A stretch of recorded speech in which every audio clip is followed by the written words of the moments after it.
away in a couple of months, so I'll be reaching out to you to let you know when I'm up your way.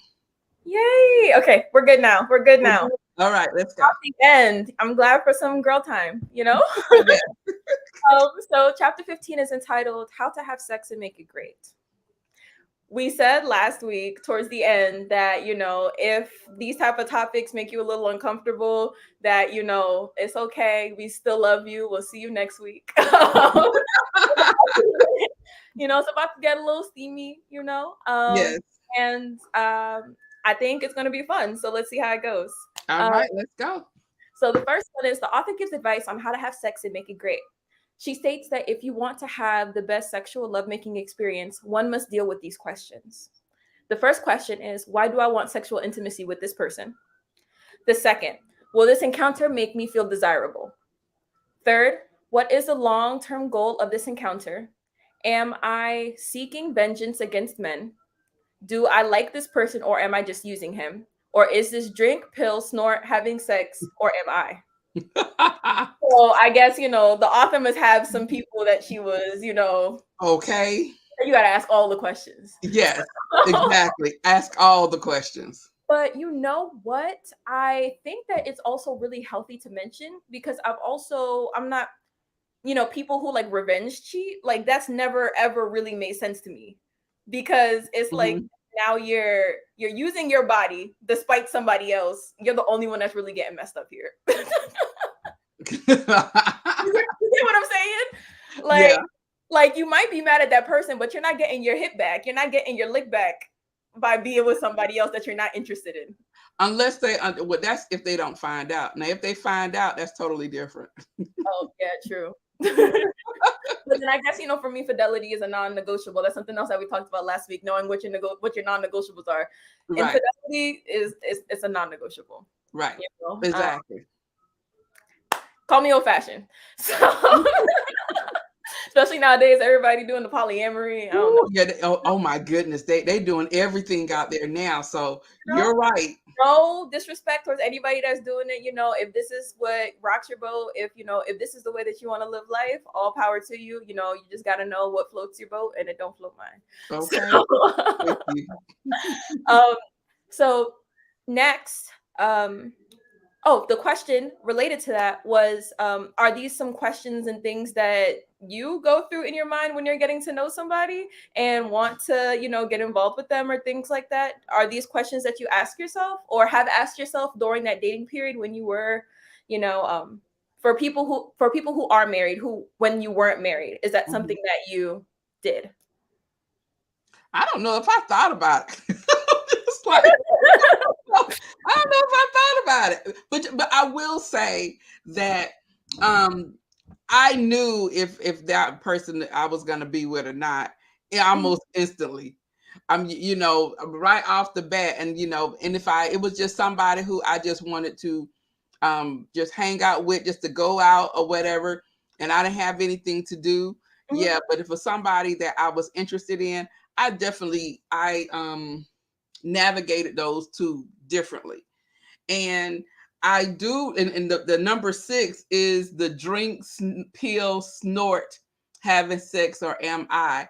I remember being in college. Now, so when I was in college, there were a lot of things that I was very naive about.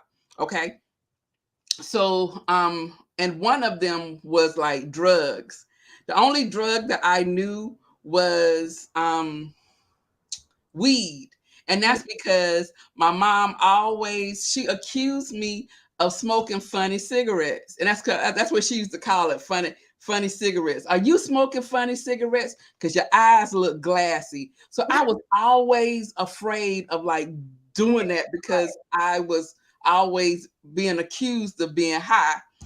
And so, but when I went away to college, that's when you're like introduced to a whole lot of things. Mhm. And if you're not careful, you can really get caught up. So Mhm. I remember going to this frat party Mhm. on campus, and it was myself and some of my dorm mates, Mhm. and the girl's name, her name was Jessica, and the guy who she was dating in the frat house, his name was Justin. So it was Justin and Jessica. Mm-hmm. And so we went to this party, and all of a sudden it was like so many people. And I don't know if it was during rush or what it was, but it was so many people at this one particular frat house. Mm-hmm. And so we're in there, and my little green tail. And so I see somebody comes downstairs, and they like, Wani, Jessica's up in the attic. She's doing ecstasy. And I was like, oh no, ecstasy. So I said, we need to find Justin. So we are going all around the frat house trying to find Justin because Jessica's doing ecstasy. Now, I didn't know what ecstasy, I mean, I knew ecstasy was a drug, but I didn't know like what it was. Right. Yeah. The only thing I knew was that it was a drug. And so I'm like, oh, so we find Justin, and we're like, Justin, you need to go upstairs in the attic. Jessica is doing ecstasy. He says, oh no, she started without me. And I was like, oh my God. Probably introduced her to it or vice versa. Just yes. Okay. And I was so shocked. My roommate and my roommate was from the islands. And so she was shocked. I was shocked. Although she was like a year older than me. Yeah. She was like, okay, I don't think that we don't need to be here. I think we need to go. But we did not see Jessica for like 2 days. So we didn't know if she overdosed. We didn't know. And we're like, Jessica, well, what happened? Whatever. She goes, oh my God, the party was such a great time. And da da da da. I was like, we heard you was doing ecstasy. She was like, oh yeah, that's nothing. I was like, oh my gosh. So when it was like pills and things like that, so that's like a real like sexual type pill. Okay. So and I don't know if that you use that for orgies. I still don't know, but I don't think I know is I didn't want no parts of it. I was like, I don't know. Maybe you use that for orgies. Oh my goodness. Oh goodness. Yeah, I'm gonna be honest. Like I feel like, yeah, you just have to really be able to understand what is motivating you in the moment to want to do what you're doing. You know what I'm saying? And at the end of the day, I feel like one thing in particular that I was always really grateful for is the fact that my mom never really let things be like, how do I say this? Actually, I don't know. I think that might be a little oppy. I thought about it. But like growing up, like for example, if we had certain, let's say if she was drinking something or there was like some wine or something like that, obviously she wouldn't let us get drunk, but let us taste it. You know what I'm saying? And I stopped myself a second ago because I was like, wait, can I get my mom messed up for this? I was like, but yeah, so tasting and stuff like that. And I feel like that's why I was in as good of a position as I was when I went off to college, because it wasn't anything I hadn't tried before. And I really didn't have a taste for alcohol like that. So it worked out. So while everybody was drinking cranberry and Everclear and getting white girl wasted on, that's a term, I realized that could be offensive. So I'm going to take that back. That was not good. So sorry though. So people would just be laid out drunk on the street in college, like on the sidewalk, like, oh my gosh, laid out on the sidewalk. That was the first 2 weeks of my freshman year in college, and I was like, yeah, not my thing. But I feel like overall, if you decide to do or not to do, it's up to you. And but I feel like it is important to remember your why behind you're doing what you're doing. Right. So, I totally agree with that. And my mom did the same thing. So your mom and my mom would probably be going to jail together. And so she gave us like little alcohol wines and things to take. Like the little Smirnoff coolers, just like yes. You know what I'm saying? But my mom said she did it so that that I didn't feel like I had to sneak and do it, and like I was doing something big when I got away. So she just really took away my high, really. Yeah. And so and I was like, okay, because I didn't drink. Now, I did sell alcohol in the dorm though, so she didn't say nothing about that. So, Not you trapping out the dorm room. oh You my was out here during the prohibition. You was trapping out the dorm room. It's funny. trapping. That's what they're calling now, trapping. You was Yes. trapping out the dorm room. I was trapping out the dorm room. So Damn. Entrepreneurial mindset. You figured out how to make that dollar, girl. all the time. All the time. They wasn't gonna send me any money to go to the club. I had to. I said, "Oh, Where there's a will, told there's you. a way. You want to buy Told something? I told you. My roommate was from the Virgin Islands. She always had rum. Oh yeah, we would serve them up. Now me thinking you was probably making that little tub brew. Yes. Oh goodness. So Al says, sex is a heat of the moment thing. I may have questions later if the night don't go right. Laugh out loud. And it is. Sometimes it can be. Okay. Yes, sometimes you, so there's a lot of things you just don't plan for that happen. Then there's certain things that you can plan for, because at the end of the day, we really have all the control, pretty much. Okay. Anyone else have anything to add to that? What do you guys think about the question, about why you may have done it? So like when you was out dating, any did you plan it? Was it not planned? Did you think about it afterward? I'm like, Al, there may have been a couple that I was like, they could have kept that. She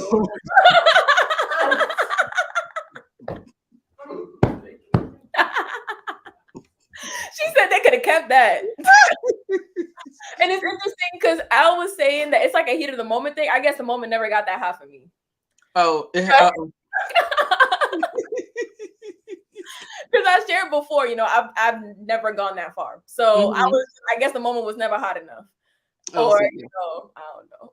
But yeah, that was listen, she said they could have kept that. That was hilarious. That he put that on a t-shirt. He could have kept they could have kept that.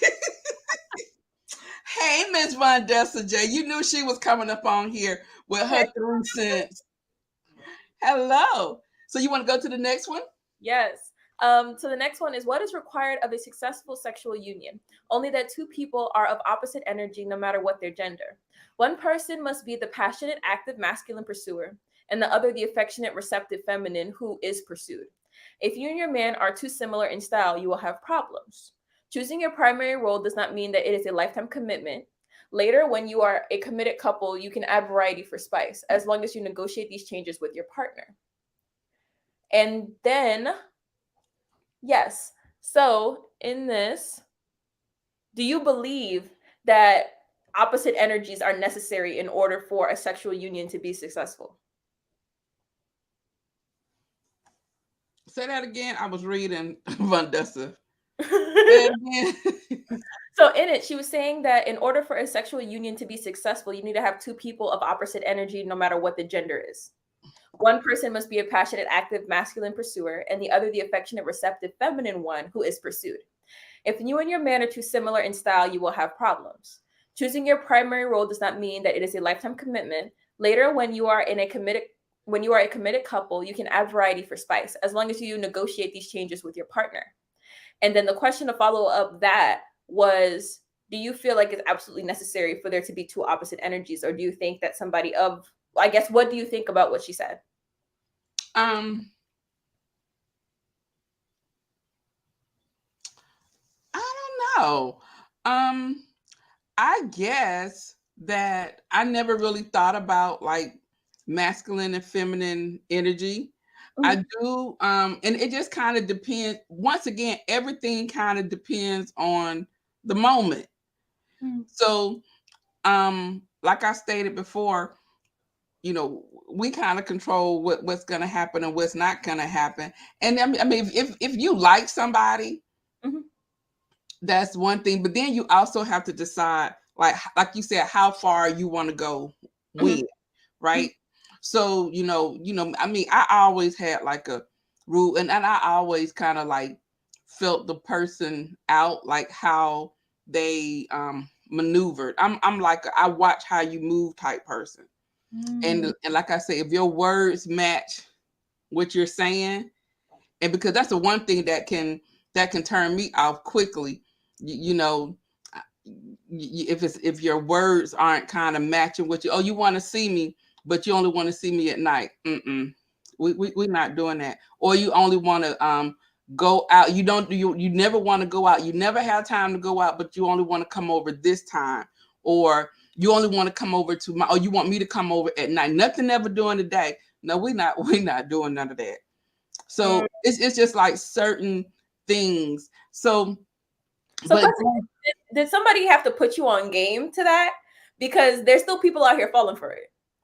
Like calling you only at night, or somebody only calling you during specific times. Like, oh, they're just busy, or this is just the time that they have. Did somebody put you onto that game, or is it something that you just kind of peeped? I think it was something that I probably peeped, and because I really like you, and I was like, okay, whatever. And then, well, maybe we can go out. Okay, yeah, we can go out. And I always was one, especially when you're first meeting someone. I want to go out in the daytime, and I've even like told Puda about that. I'm like, don't let your like first, second, third encounters be like at night. You need to see if suggest being in the daytime, and if they're just always not available or something in the daytime, and not unless they're a doctor, but even doctors have off days. Doctors get Christmas. Thank you. So yeah, there's certain things I just think that as a lady of any age, not even a young lady, any age, I think even if I was dating now, although I would not know how to date now, I'm so antiquated, but I will still be the one to be like, yeah, we can meet in the day or whatever. Let's go on day dates, and there's plenty of things to do in the day. Yeah, it's open. That's normal business hours. Thank you. Hi, Stephanie. Stephanie says, hi, she's late. Thank you. I mean, I appreciate to see you. I missed you last week. Yes, we did. Stephanie says she started paying attention. Yes. Listen, now, hopefully your husband's doing well and everything. I definitely kept him in my prayers. Yes. We just finished up with the last one, so I'm gonna move on to the next one if it's good. She then touches on the following topics: sex without love. She's saying, as a woman, it is essential to be in control of who makes love to you, so you can feel safe and so that you can feel open and safe. As a receiver, you have complete veto or no right, which is where all the sexual power resides. Sperm is cheap, eggs are precious. When a woman allows herself or is forced to become sexual without love, her self-esteem drops, and she helplessly believes she is not lovable or desirable to good men.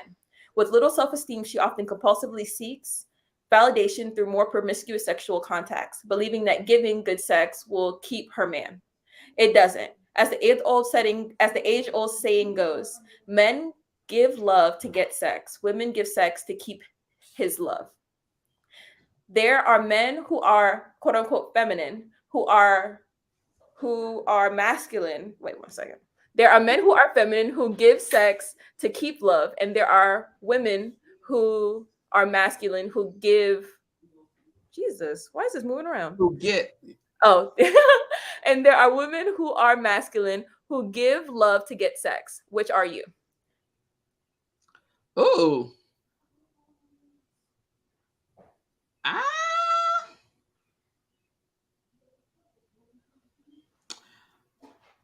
Goodness. It probably depends on the day. And it depends on like who it is. But you have to remember, sometimes there are situations and there are times when you just, you may just want to have sex. And so it's not for no particular reason. I've known, some of my friends, and they're like, I just want to get they just want to have sex. We already warned everybody. We already said that this was for kids. You know what I'm saying? Little Jimmy and little Johnny on here. They need to go watch Power Rangers. Yes. Or put on some Dragon Ball Z. It's fire. They should be watching that anyways. Yes. And so I think that I don't know. I think it kind of depended probably on the person, and that kind of can sway, how am I going to be. Now I am definitely not I don't have a masculine personality. I'm not like a pursuer. I'm none of that. Oh, so you guys are like, hey boy, your You're curls looking looking good nice. in those jeans. Run me your number. If Run me your no. That, honestly. that that is not me. That was not How me. awkward that even sounds. I don't even know how to do it. I know. Okay, yeah. Folks, that girls don't have to have game because we're pretty. Guys have to learn how to have game to talk to girls. Yes. Do you think girls have game? Women, do you think women have game? Oh, definitely. Yes. Yes. Who said that? My brothers are saying that it's cap. Yeah. Translation, they're saying it's false. False news. Oh, what? That women have game? They don't believe it? They don't believe it. Really? See, that's good. We want them to think that. Let them think that we run the Yes, world. we allow them to think that. We're gonna keep it silent on this one. Yes. But Yes. and then she was saying, so the next one goes, did anybody want to come up and talk? So Stephanie said she said, yes, I must admit I had a sex buddy. He understood the assignment. See? And you see. And so, okay, so this was the thing, because Mr. B had a sex buddy. Oh, see, we talk about everything. We talk about everything. I feel like that's really cool though, that you guys have that type of open relationship, because leave it to the author. She said, don't tell me about none of your sexual experiences from the past. She said, trust me, don't do it. That's what she said. So yes, we do. And so when I turned him down the night that we met, he had I almost want to say he had an appointment, but he was supposed to go and meet up with his sex buddy.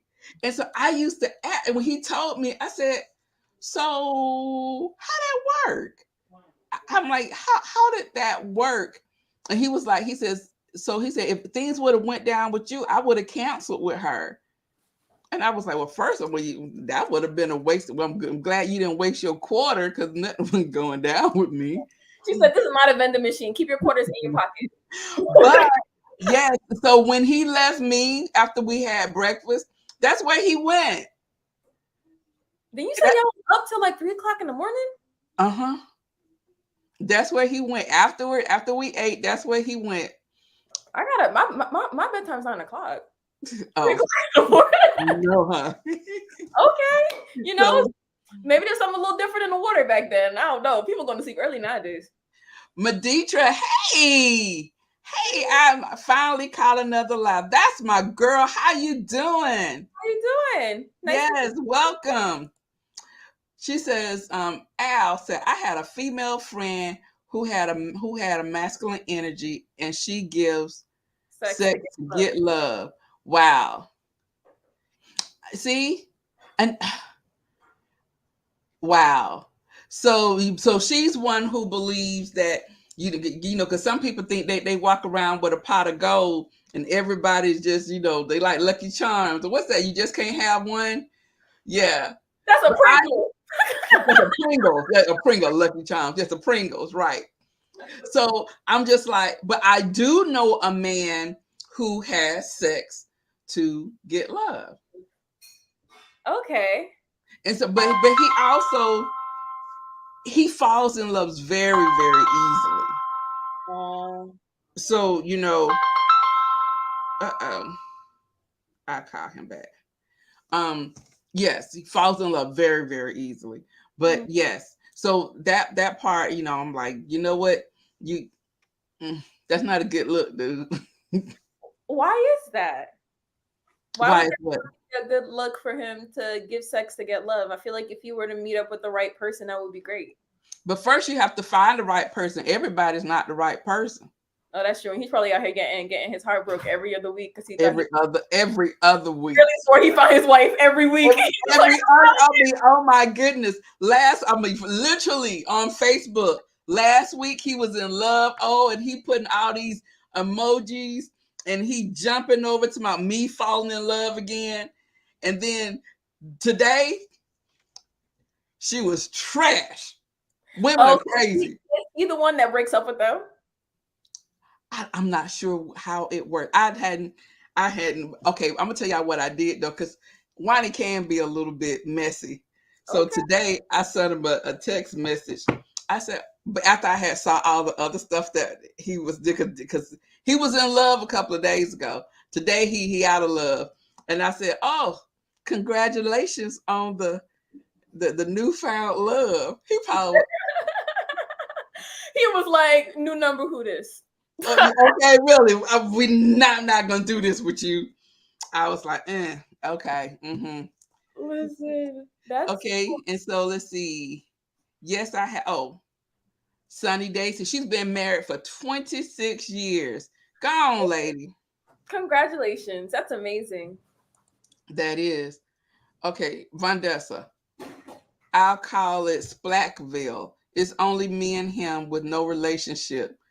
It is understood that it's only us and no outsiders, as it should be. For real. Listen, and it's like it's not just emotional, it's practical for safety too. So you now people waking up with things they can't take penicillin for. Thank you. Thank you. Gigi says at one, was it love or lust for him? You know what? I honestly believe that he thinks that he thinks that he's in love, I believe, but he doesn't give it time. He just doesn't give it time. He won't take my advice. He believes in love. He believes in love at first sight. Like He believes in love instantly. Instantly. listen, but then you hear the stories where it works for some people. Yeah, it is. I mean, I don't know anyone like that though, that's still married or anything, but I'm sure it's probably, I know it's happened. But yes, so when we talking about, those different types of people and relationships, it's interesting to think about how many of them actually like last. Do they go, if it's sex to get love, do they actually get love or love to have sex? Mm. Listen, that sounds like something to look into. That's Yes. something to look into. So the next thing that the author goes into is the kind of sexuality. She was saying that there's essentially two types of sexuality, and that the two basic forms of it that people technically usually fall into. And the masculine sexuality is comparable to a staircase, and the feminine sexuality is comparable to a wheel. So I was just like, a staircase and a wheel. I was like, this metaphor about to be something. I was just like, she pulls out of her hat. So for the wheel, she said this type of sex is preferred by feminine women or men who tend to be relationship oriented and are not in it basically for physical gratification. It is described as a wheel in which every action in the relationship impacts on her sexual experience. Basically, what happens is that things likely to affect that person's emotions are likely to affect their sexual experience. Examples are the tone of his voice during a phone conversation, whether he was late and why, and the look on his face, whether he seemed bored at dinner in the restaurant and eager to run home for sex. Whereas the masculine energy drive usually isn't as affected by things like that. It moves straight ahead, directed towards orgasm and release. So it is important to communicate so that both can get their needs met, because it is easy for him to get his needs met while you, one second, please.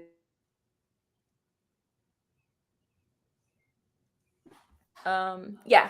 So whereas the masculine sex drive usually isn't as affected by things like that, it moves straight ahead, directed towards orgasm and release. So it is important to communicate so that both of you can get your needs met, because it is easy for him to get his needs met while you feel like a sexual object for his pleasure.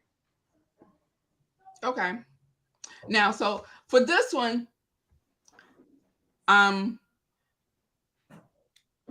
although I don't agree with a lot of stuff the author says, as we've discussed in chapters.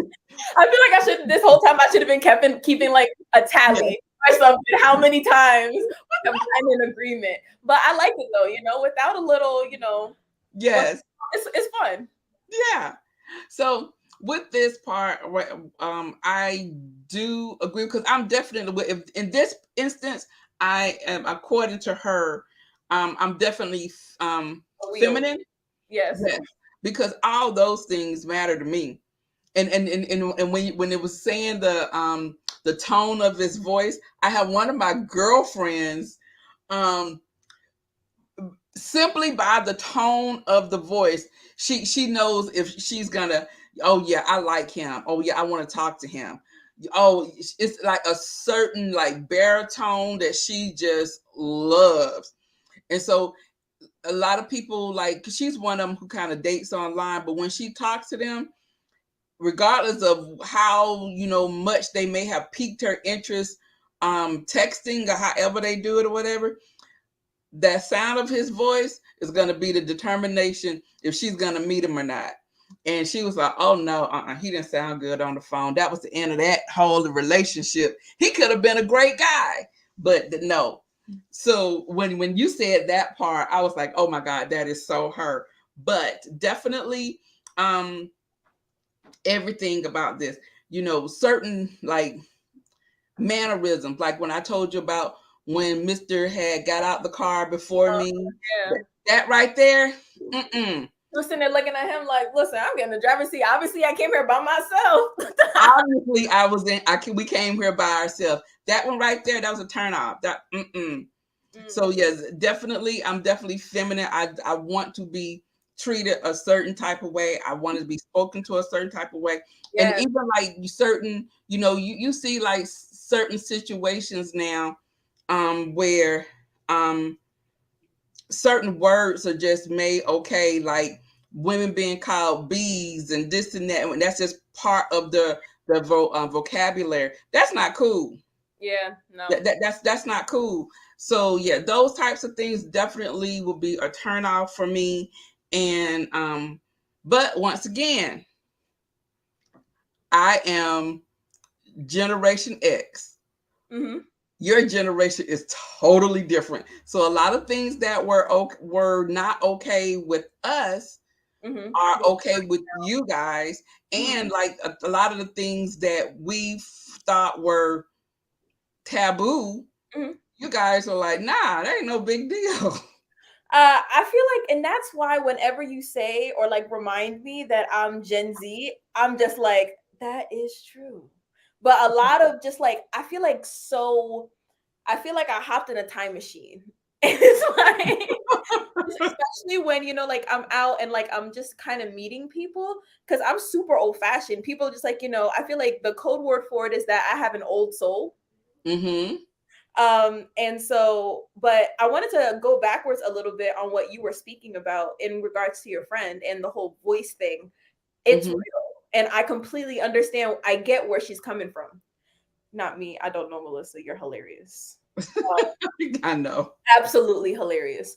But so it's the voice thing. Like there's this one guy I was texting with back and forth, really witty. It was funny. It was going back and forth. And then I sent a voice note. So there's the option on a lot of the dating apps where you can send like a little like voice note message to the person. And that's how I do most of my communicating because I don't got time to break my thumbs writing 25 paragraphs. Yes. So we just gonna talk. It's gonna be maybe 2 minutes. Actually, it lies. One was maybe like 13 minutes, but you listen to it all. So there we go. So so we're there. Talking to him, he sends a voice note back to me, and I'm like, like it was the same content. Yes. But just like the sound of his voice for me, it's like if I don't like the way your voice sounds, I don't want to listen to it. Yeah. Like I wish it didn't sound as shallow as it does, but it's just or just like superficial as it does. Yes. Yes. I gotta want to listen to the sound of your voice to listen to you want to talk to me. Right. Right. It affects the message. It affects everything. And then think about, look, what if he had a squeaky voice and you're having sex? Hey, baby, over there. No, no. She said, "Nah, player." No. She said, "It's not you, player." It's not you. Yes. So I'm wondering, so ladies, what do you guys think?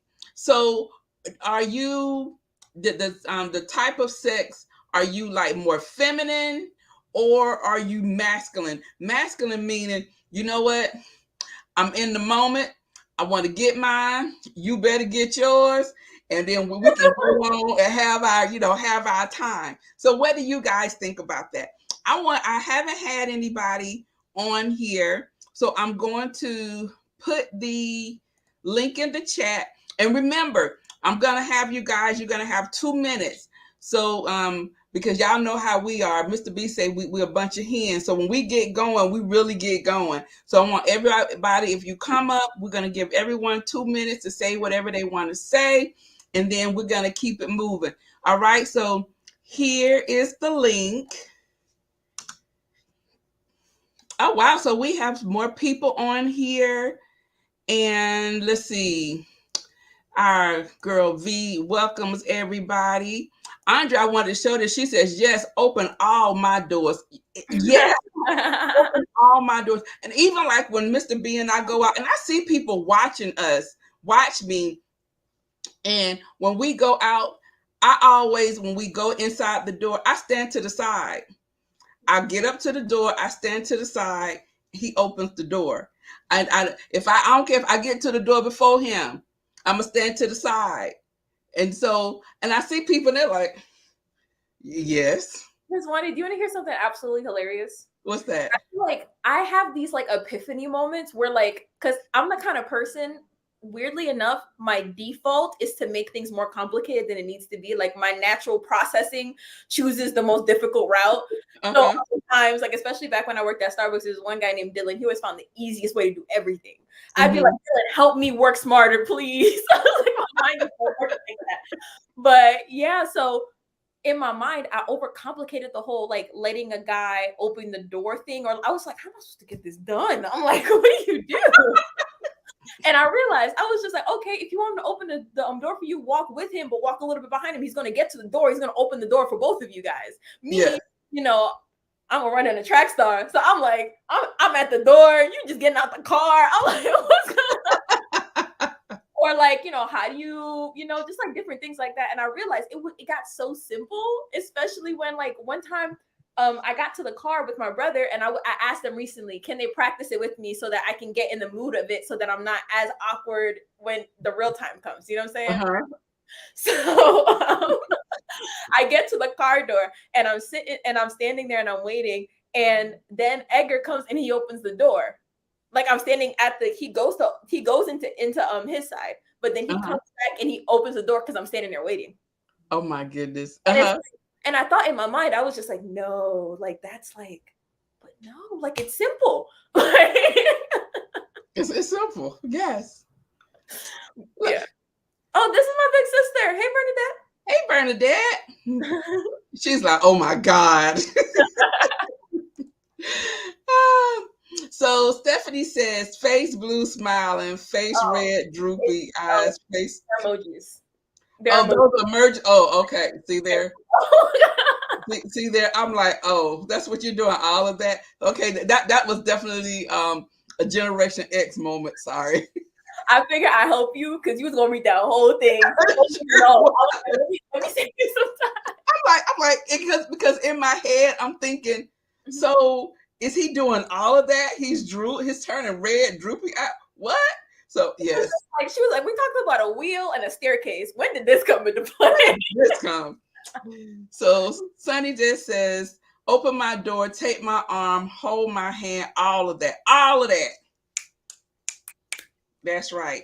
Because you have to kind of train men how you want to be, treated. And that's anybody, but especially like people who you are dating, and they'll kind of know like what your, like you said, your non-negotiables. You verbalize them, but you verbalize them non-verbally, so they can kind of pick up on like some of your cues. Okay, like the subliminal messaging. Yes, you give them that look your mama gave you. True. The one where if you were sitting in church and your back was turned to her, somehow you felt it up your neck.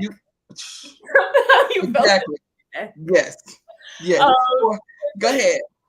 And then the next what Sunny Dad says, I'm sorry, Al. It depends on the day and how I'm feeling. We know Alan already told us, because once she put that walk on them, it's a done deal. That once she put that walk on them, ain't nothing they can do. Yes. Meditra says, let a man be a man, but treat me like a lady. That's right. There you go. One more. Go ahead. I'm gonna put you on hold. Go ahead. Okay. And then the next one, yes. I'll read your comment, Miss Stephanie. Yes. So we get the look when I stand to the side for the car door and any door to be opened. Yeah. And I think it's because like people are getting rid of like gestures aren't meaningless. Like gestures for a reason. And I remember when I was sitting in the car with my siblings outside of Walmart. We pulled up to the Walmart to get like one thing from my mom, and then a conversation started, and we was just in there talking for like 45 minutes. And that's why my mom let me send this all out at the same time. But and we're talking, and I noticed through the corner of my eye, this guy, like he was kind of like this, walking, like just like look into the parking lot. I was like, what's going on?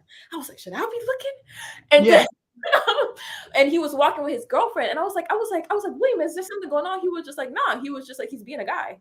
I was like, what do you mean he's being a guy? I was like, how have men do this? He was just like, if he's supposed to protect you, he needs to be looking.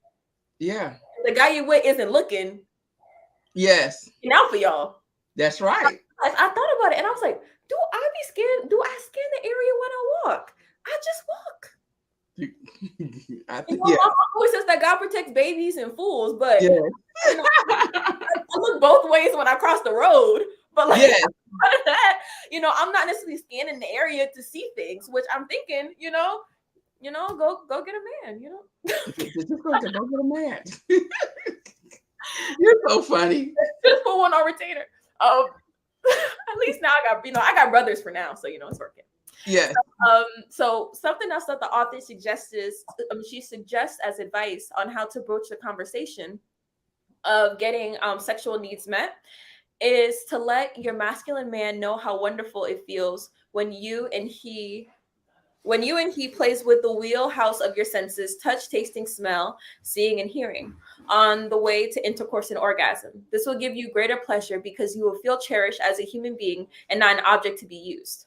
Another way the author offers is to encourage your man to speak to you affectionately and or sweet talk. This is a great suggestion because feminine energy sex partners love sweet talk because they fall in love through their ears, while male energized men and women fall in love through their eyes. And I thought that little excerpt was really interesting because you always hear people say that like men are very visual. I was going to say and that. You think about the whole love at first sight, it sounds more like something a man would do than a woman would. And the example that just came to mind immediately is when Eve was in the garden, the enemy was able to get to her by what? That slick talk in her ear. And the thing is that with a lot of women, especially, I guess I can only speak for myself, it's easy to let your imagination keep going because like we think a lot. We think a lot. We think a lot, and we romanticize a lot. Yes. And the thing is, as a woman, especially because we know that like we're reproductive beings, that like saying like similar to soil, like we bring forth things. You know what I'm saying? So like thinking about it as a woman, you gotta be conscious of whether or not somebody's trying to farm you, plant seeds. Yes. They try to plant seeds, they try to farm you. I'm gonna call it that. Don't be trying to farm me with your words. Oh my gosh. Sitting there trying to, so like they ain't no harvest here for you, player. Keep Oh it my gosh, I can't with these metaphors. Farm you, because I literally was like, farm you, what? farm you. They planting seeds. I 'Cause got you. no, it goes Oh and my you gosh. put it in your brain, and then 2 conversations later, you think you're getting married. I'm telling you, you hear the story. A girl goes on a first date with a guy, and then by the end of it, they getting married next week. In her head. In her head. In her head, right. Right. Seeds. You gotta watch out if people trying to farm you. Don't get farmed out here. Oh, the teacher's laughing. I'm like, I'm telling you, I just thought about it as I was talking to you. The whole movie played out in my mind, and it made sense. I was like, "Don't be trying to farm me." oh my goodness, I can't. One thing, and another thing that the author stresses as being of the utmost importance is the way that you talk to the man as you're expressing your needs. She emphasizes that women speak politely and not critically about his mistakes. Criticizing a masculine man can cause him so much inner pain that he cannot hear what you are saying and will often react defensively or run away. But you don't avoid having this conversation because of your uncomfortability. You are the feminine energy who chooses to be cherished. You need to protect your sexual feelings, not his. Doing nothing when sex is not bringing you pleasure means it will go on indefinitely. It will cause not only feelings of being taken for granted, but resentment, frustration, and anger, which can be damaging to your relationship. You will best do this just as Patrice and Lori did. Patrick and Lori did. Mm-hmm. I was about to say, I was just like Patrice and Lori. I was like, this pretty good. Okay. Patrice and Lori. Yeah. Yeah. So by asking permission to share your feelings. So there was an example in the book where they used Patrick, and what she did is she expressed her feelings by it was one of those like the pump and stroke technique that she used like from the time before, where she let her know how she was feeling about it and suggested some ways that it could be fixed. I feel like it made more sense because let me see if I can pull it up.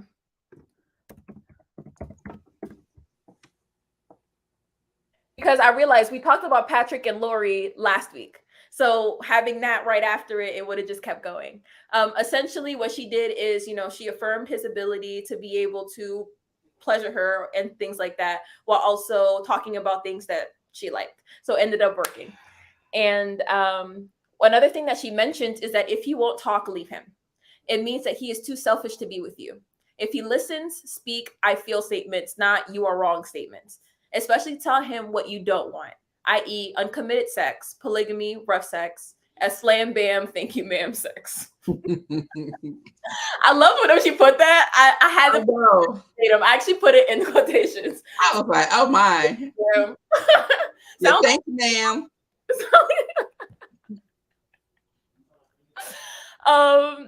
And I feel like the cool part and what I took from this was how to be able to have uncomfortable conversations, because I realize at times, because I value my peace so much, I'm working on being able to have uncomfortable conversations.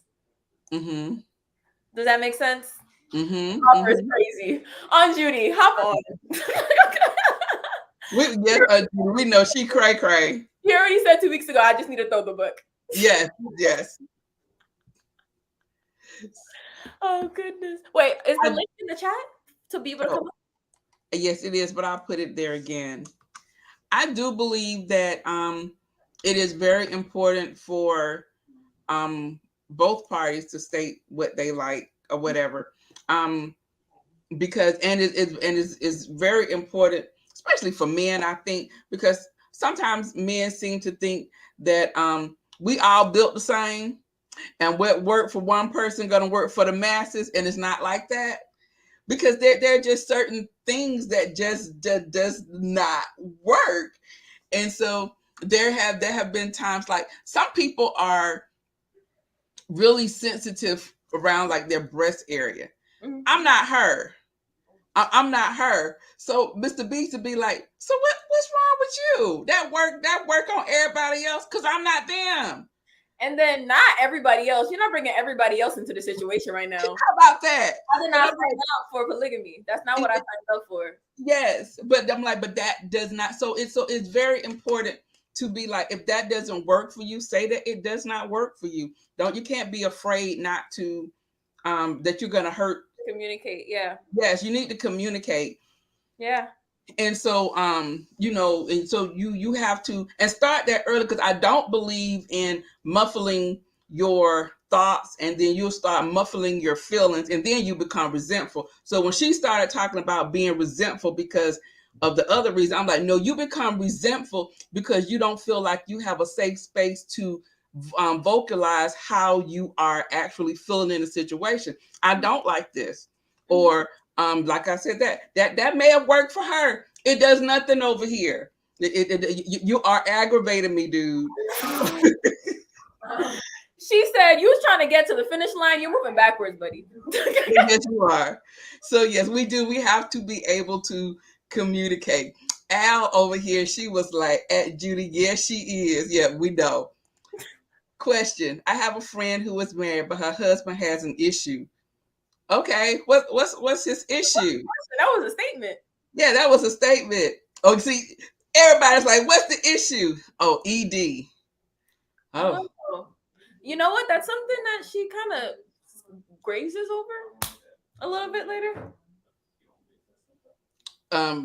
So Al says that's because men really only got two moves, and if one don't work, they try to. We need to communicate with them. That is so true. That is so true. I feel like the cool thing about what you're saying is that you're taking ownership over your experience. You're not just allowing somebody to give you any experience that they want to give you. I think it's sane. It sounds sane. Like, it doesn't sound like a wild thing. No. And especially, because that can just like totally ruin a mood and everything else. So yes, you need to be able to say what it is that you need. Oh my goodness. So ED is something totally different. Now it depends. Now, if this is your new boo and he having issues, I don't know how y'all gonna get over that, because you don't even have nothing to kind of flashback to. So I don't know. I guess it's just, like what you find important, because there's some women who really claim just not to be sexual people. So and well, I don't know any of them either. She said, where are they finding these people? Where are they getting this information? I can't speak on that. I don't know anyone who's like that. So what do you guys think?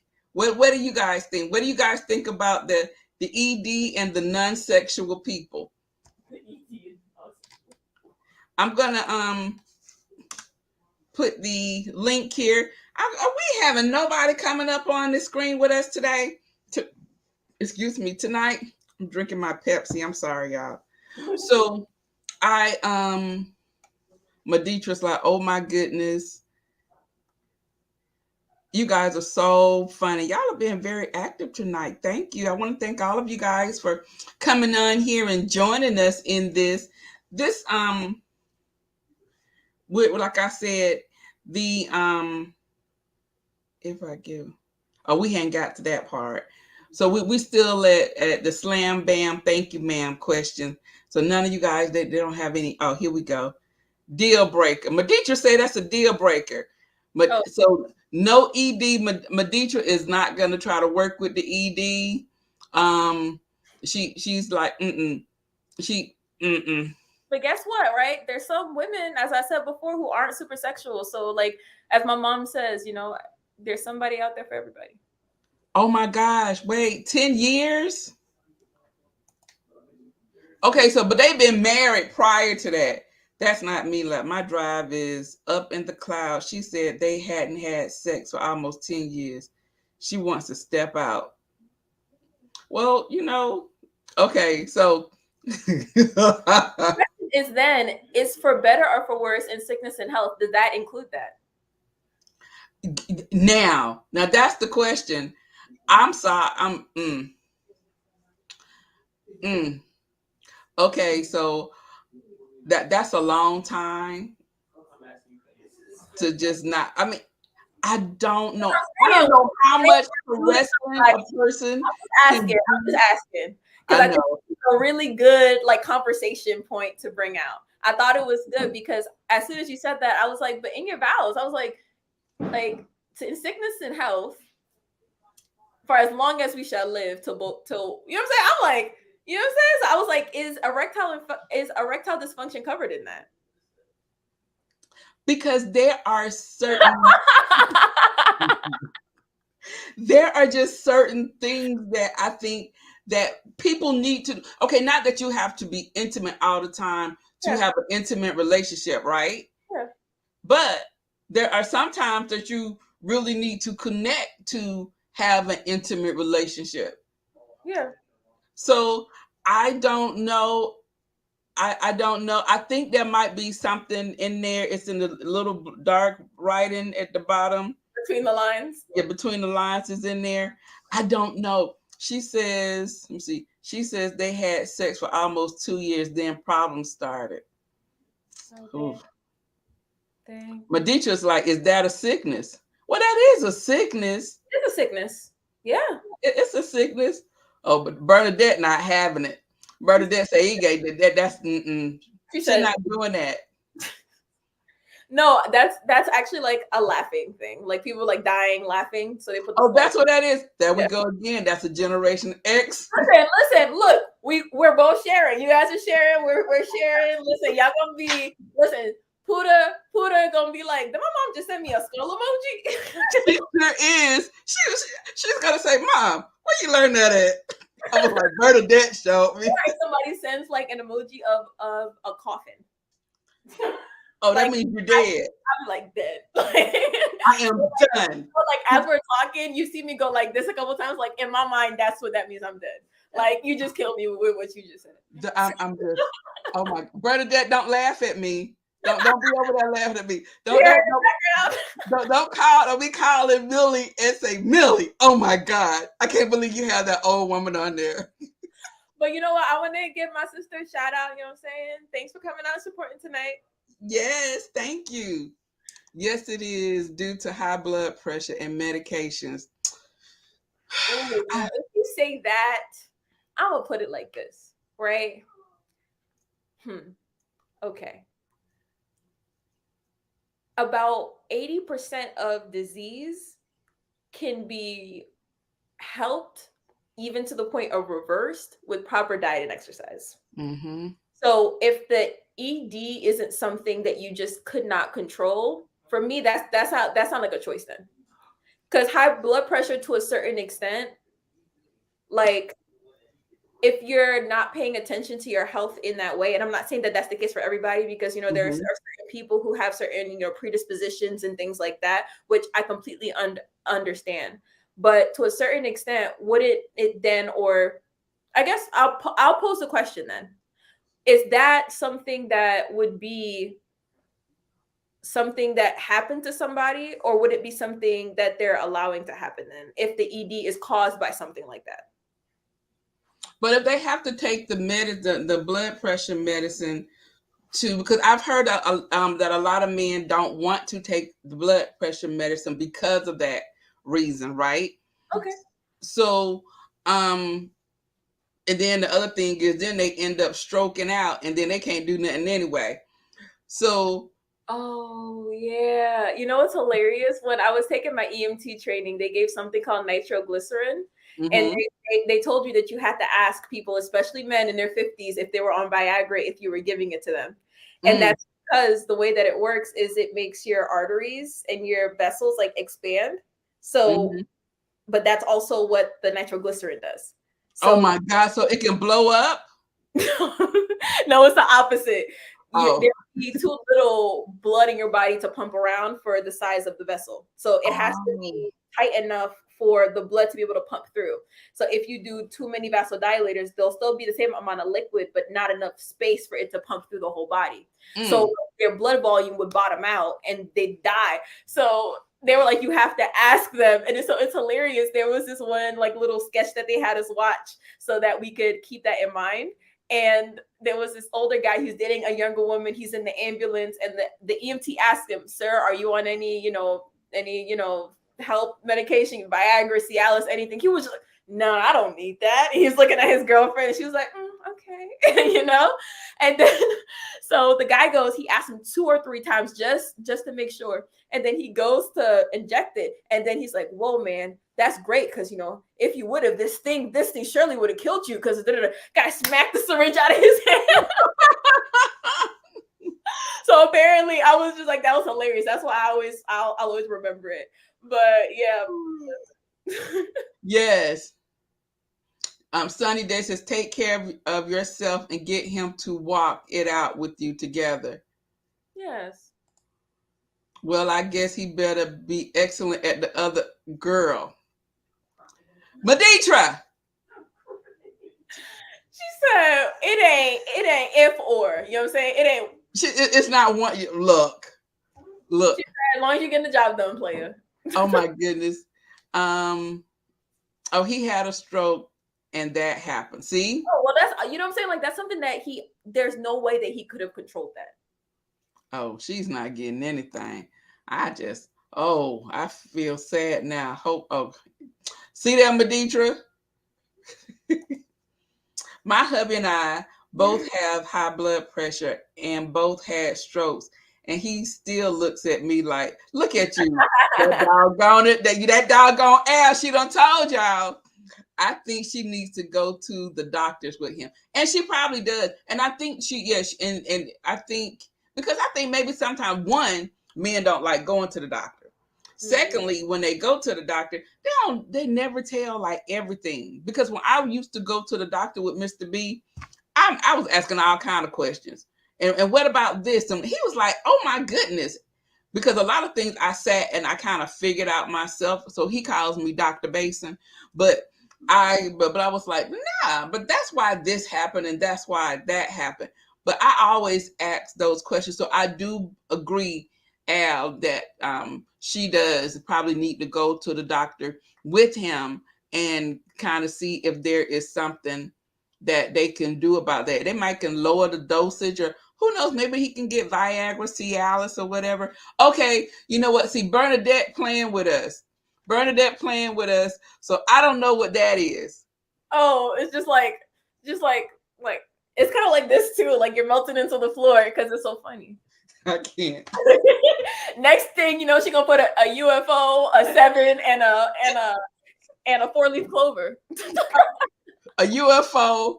What is that? No. I'm joking. Oh, okay. Hush. And a seashell, a feather, and that's a raven. But never mind. So. Here is Stephanie. Hey, lady. Hey, I got tired of typing. Oh, no problem. Okay, here's the deal. They've been married a while, and at first the sex life was on and popping anywhere, anytime. Anyway, you get it. And then she found out he was taking his blood pressure medicine less and less so he could participate. Mm. And because he wasn't taking his blood pressure medicine, he had a stroke. Mm. All right, so now after the stroke, they kind of almost doubled his blood pressure medicine because of the stroke, and now it don't function. No matter what she does, no matter how she plays, nothing. And she said he asked her and begged her not to step out on him because he was going to find a way. But in the other hand, he's not doing anything else to please her. So she looks, when they go to bed at night, she looks at him, she's angry. Why are you in this bed? Why am I here with you? She's angry because she's not getting sexually satisfied. And now she's thinking about stepping out because she's been chatting with this guy online. And she says it's like a booty call situation. And she just wants to have that physical contact. You know what? It's interesting. So according to the author, which was just a couple sentences up, she was saying if he won't talk, leave him. It means he's too selfish to be with you. Well, see, that's the thing. She talks to him. She says she tells him she needs attention, and he told her that he had to get mentally prepared for it. Mm. So she said once he said that, she stopped asking. Mm. But then again, I don't,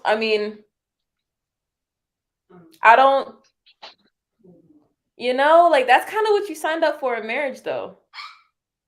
But you don't Like, sign up to no, that's not be what I'm talking starving for 10 years. No.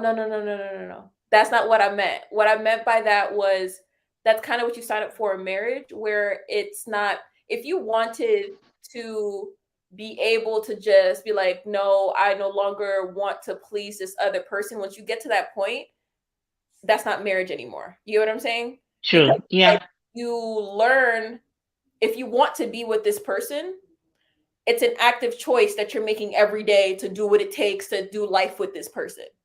So Right. just shutting off your mind to wanting to do something that would make that other person's life better, or to add joy to that other person's life, something that only you, by definition of the agreement that you set up, can only give to them. That's selfish. Yeah, they did do a diet for the blood pressure. They even went to a doctor to see if there were any other ways. Mm-hmm. And she said that the doctor gave him this medicine that he has to inject in himself. And she had me laughing. She said he went in the bathroom to inject himself and told her that they were going to do something at night because this medicine worked. The doctor did a little bit, and he got a little feeling. And she said he was in the bathroom for almost 2 hours because he was scared of needles and scared to inject himself. I think you're on mute. You're on mute, Wani. Oh, have you been talking this whole time? No. Okay. No. So wait, so he had to inject himself in the private? Yes. Oh my. Yeah. And too. he doesn't like, she said he doesn't like needles. So he that's sat in that bathroom for almost 2 hours, and she said she just gave up and went to sleep. And he come out and told her he was sorry, he just couldn't do it. And she said, well, you want me to help you? And he's like, no. I'm gonna figure out a way. And she said she stopped asking. And he did at one point attempt to buy some toys, but they used the toys, she said, twice, and that's been it. I don't know what else to tell her. Even with the toys, after a while, you still want the touch of a human. That's only gonna last for a certain amount of time. I don't see, the thing about that is, with me, would be that you don't know what's out there.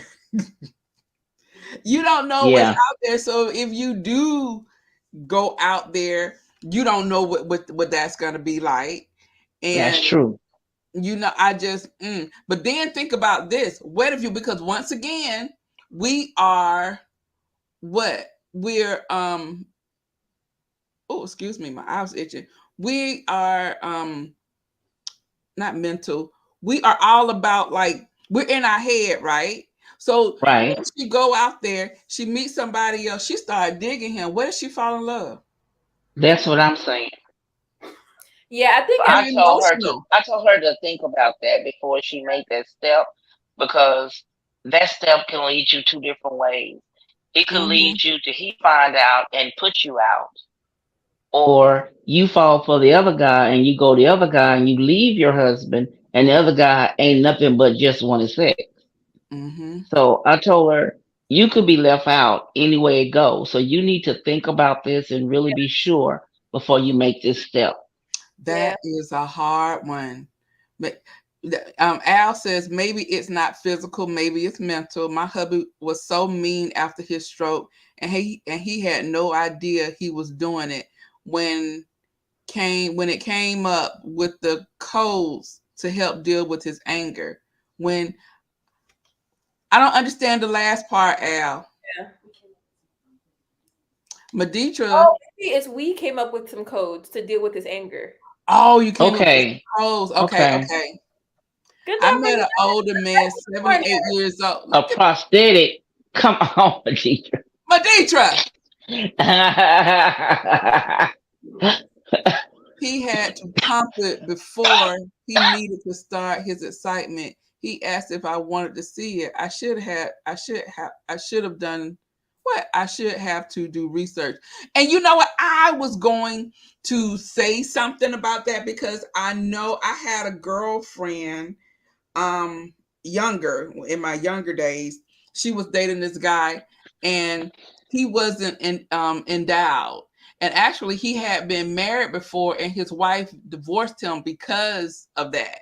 And so she had told him that, huh? Then why did she marry him? I don't know. They think they had like 2 kids, and he could produce. I don't know. But so my friend said to him, you know, that he needed to take care of that because it was an issue. He was a nice guy and did whatever, and that could have been the reason. But why do we always as women start off with he's a nice guy? A nice guy. But so she suggested that he go and get the prosthetic. And he did because he thought that it would keep her. It didn't. So, but you know what? I never. What? I think I believe now. You're obligated to stay now. He done got a whole prosthetic. He done changed his body to be with you. They didn't stay together. And I don't know how it was afterwards. Because we lost contact, but yes, but he did. Seriously, oh my goodness, Maditra, I'm just like, yeah. I am so glad I'm doing this with y'all because y'all got all the stories. All the stories. Girl, who I'm sure your aunties on here could probably tell you some stuff. That's what I'm saying. Come on. The link's in the chat. It would be good to hear from you. Yes, it would be. And good to hear your stories. You guys have you guys have the best stories. Yeah, all of you guys, all my aunties have the best stories. Yes. I got all the stories. Yes, they got all the stories. And then she was like, so the next part, the past revisited sex problems are faulty premises that women may have learned that need to be unlearned for a healthy, pleasurable, and long-lasting sexual relationship. And the first faulty premise that a woman needs to unlearn is that if I give a man sex, he will give me back a commitment. Wrong. Masculine men do not give back a commitment for free sex. Masculine men give commitments when they are required to, by women who don't need a man but prefer one in order to add to their already functioning lives. You don't give back sex until you negotiate the give back commitment from him. The author makes sure to mention that if you are a woman who chooses to be the masculine energy, please practice sexual integrity with the men you have pursued sexually. Sensitive, feminine energy-based men do give back sex and commitment to strong masculine women who pursue them by giving them sex, money, and status. Most men, whether feminine or masculine, logically believe in their ability to think clearly. So they risk a great deal when they find they have been used as sex machines by unscrupulous women. This thoroughly undermines their feeling of adequacy. Feminine women who become aware of their being abused feel undesirable and unlovable, and often resort to binging on food, drink, drugs, and casual sex to mask their pain. What are your thoughts? She said a lot. I think I could really, I'm speaking for myself, I feel like I could put a period at the end of that. Yeah. I feel like she hit it all. Yes, I do. I believe I do agree. That's 2 things I've kind of agreed with her on. All in one book club. all in one. This chapter here, she did a little something. Just a little bit. Yeah, I kind of agree with everything that she says, but I do believe like it can be both ways, because there are some men who have been used, because there's just some men who are just like the bomb.com, and that's probably what they're known for, you know what I mean? And so and and that's the one thing, how some women may lead with sex. I think a lot of times you can kind of tell that, because some men can lead with sex, and that's the problem, and that's what they think that your ear is attracted to, because they think, because and men are like really sexual, and so that's they think that turns us on. That's like when, well, I don't know if you've received any, but I hear people who get like penis pics, because people think they think that you want to see that. They think that's supposed to turn you on, girl. Miss Wani, my eyeballs right now. I literally had to turn off my AirDrop. AirDrop is this system where people can send things from one phone to another without having to text, email, anything like that. It's Bluetooth sent. Mm-hmm. So I had to change the settings on my AirDrop from everyone to contacts, because when you are on AirDrop on your iPhone, you can see the other people that have the AirDrop if it's on everyone. So I got like unsolicited pictures, because I guess the guys would see my face in the profile picture and thought that was shooting their shot. And I was like, oh no, we gonna change that right now. Oh no. So the unsolicited, yes, unsolicited. Yes. You know what's the wildest part? He didn't even have my phone number. He didn't have your phone number? You don't have to have the person's phone number to AirDrop. And so what they thought you was, so how did you connect to them? You touched the picture? No, you just, they send they send you a notification that somebody's requesting to AirDrop you. Mm-hmm. And so you're like, okay. No, actually, no. Yeah. Yeah. So I said, okay. So I was like, all right, okay. And then it shows that person's picture and then what they sent. So if you wanted to AirDrop them back, you would just go to AirDrop, find their picture of the same person that sent you the message, and then send it back. So is that a solicitation? Just nasty. Exactly. Just nasty. Girl. Yes. Stephanie said, girl, I was asked for a pic. He sent me a pic of his business unwanted. Thank you. No, we don't want to see that. So now you got your junk just floating all over the internet. Just everybody. What really runs through their mind when like a guy, when like a girl likes it? I'm just like, what? Like, does it make you feel good to just be objectified without without being known? You know what I'm saying? Like, but maybe that is to be like, okay, yeah, I'm with this. Okay. Maybe. I don't know. But listen, I just think we're here to learn. So I know we still don't have any men on here. I would love to hear something like that. I'm working on it. I'm doing my best. I'm working on it. I'll be stopping random guys and talking and stuff like that. And like random people. I've been getting out and being a bit more social. And so as I've been away in just different places that I've gone, I'd start striking up conversations and everything like that. And I'm looking for the guys. I got a lure out there. I can't with you. All the time, at least they can get. She said, respect my phone. She said, at least make it look pretty. I can't with you. Don't be showing everybody your stuff. Exactly. Don't be showing everybody your stuff. Listen, the valuable stuff on this earth is hard to find. Yes. You don't see diamonds laying on the street. Okay. So now you're gonna meet somebody, and when you finally see it, you're gonna have to go to your phone and start matching it. Is this you? Is you? Is this? Have you been on it? That looks like it. That is not cute. She says, I told a girlfriend of mine she shared an adult movie and the pic was from there. I told a girlfriend of mine she shared an adult movie. Oh, she did a video, a movie, and the pic was, oh my. Okay. So the picture, so it wasn't actually, it was from that. I got you now. Okay. Oh, okay. Listen, Mm-hmm.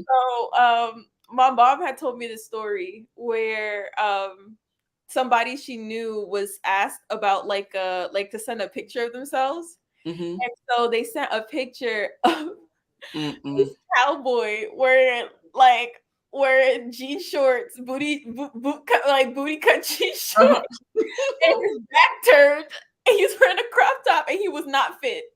Oh my gosh. Very uncomfortable. Stephanie says, no, his pick was from the movie. Oh, so he was in the movie. Oh, so he was in a. No, it wasn't actually his. He sent okay. the movie, I think.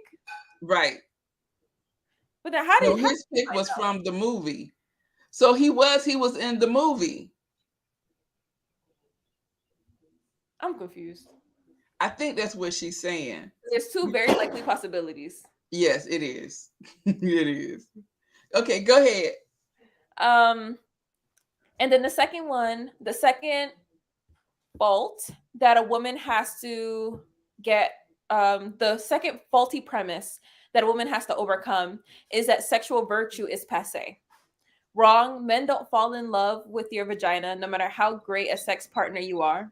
They may fall into sexual addiction, but they will not fall in love, which by definition must be the total you, mind, body, and spirit. Historically, parents, churches, and culture have attempted to teach virtue, but with the advent of birth control, the sexual revolution, and women's movement, the precepts seem outdated. The result was that society rebelled against virtue and began to indulge in spontaneous casual sex, only to rue it the day after. The author states that I believe that virtue is synonymous with personal integrity.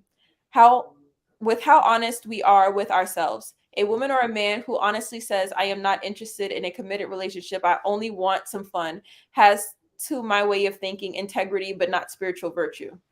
The man or woman who acts seductively and suggests the possibility of a committed relationship in order to get sex lacks integrity and virtue as well. These people are dangerous. They sexually use gentle women or men who once burned made themselves become cynical users of others. She also adds, your intuition will tell you who the users are. Either get a commitment or get away. Mm-hmm. Okay. I felt like a book slammed at the end of that one. I was just like, I would love to hear like what the thoughts are on that. Cause I was just like, cause I feel like a lot of times nowadays people like tiptoe down the middle of the line when it comes to a lot of things because they don't want to like ruffle feathers. Mm-hmm. But I feel like it would be interesting to see, especially because of like the way that she said it. Yeah.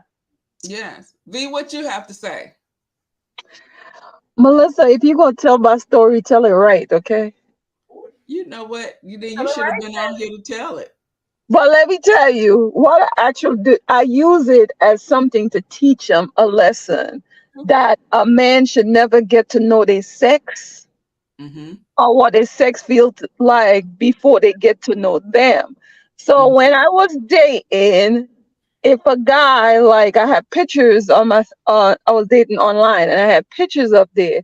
And a guy would say, well, I see what you look like in other clothes. Send me a picture with a swimsuit or bikini on. And I was like, okay, so I know I don't need to get to know you. So I had this running picture in my phone with the guy with a Daisy Duke with hair on his leg and chest. And cowboy hat and cowboy boots. And I will send that to whoever asked me that question. I send it to them. And then I block them. Yes. So my heart's desire was not to put my mama's business out there if she didn't want it out there. So my mom's friend told me. Yes. No, I was good with it. But what happened with that was because she read him. She already knew what he was interested in. It didn't, and he didn't really want to get to know her. He was just trying to see what her body looks like. Because what did we say? We said men are visual, right? Yeah. So he was, yeah. And I listen. I guess she knew she wasn't gonna talk to him again, so she sent him that picture and kept it moving. She sure did, and kept it moving. And he couldn't even respond after he get that picture. Exactly. That it was went bye. bye. So go ahead. And then the next one, casual sex is a good way to get to know someone. Wrong. Casual sex is a way to lower the anxiety of anticipation. The anticipation of romance, union, and competition can be so painful that getting over with it becomes more important than intimacy, slowly and carefully built. Is sex the bloom or the roots of the relationship? I believe that sex is the bloom, not the roots. The roots must be deeply planted into compatibility, communication, and friendship. When the relationship grows out of sex, it can become an addiction between incompatible, uncommunicative, unfriendly people who need the sex hit, not the intimacy. But when sex is the bloom and the roots are grounded in true human erotic love, it can last through the peaks and valleys of life. What do you think? Wow. Casual sex. Now, there is a caveat. She said, it's between the lines. It's between the lines, because there are some people who can just be casual like that, and they don't want a relationship, and they're just trying to, get theirs or whatever the case may be. And it could be like some shielding of and trying to protect themselves, or it could be situations where the guy, because usually it's the guy, because men really they never want a relationship, because it's always, I believe that they are afraid of what they think they might be missing out on. So they don't say they want a relationship. So women are kind of may feel like that they have to be like, well, that's not what I want either. I'm just cool with it, and in hopes of them being intimate, and then she just like rocking his world.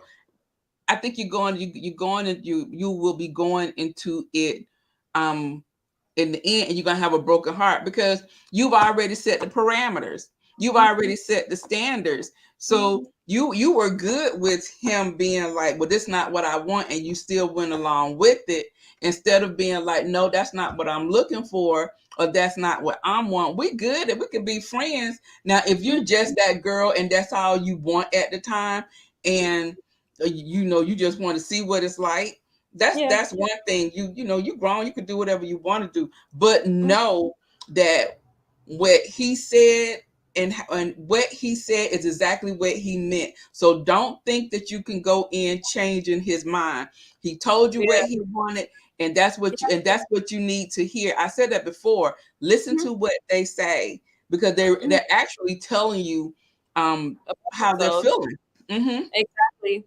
And exactly like you were saying before, you can't change anybody, and you can't change somebody's mind. Right. So, and you're setting yourself up for heartbreak, because more often than not, people are gonna stick to what they said. Yeah. But and they were like, Mom, you knew what it was. You knew what it was. So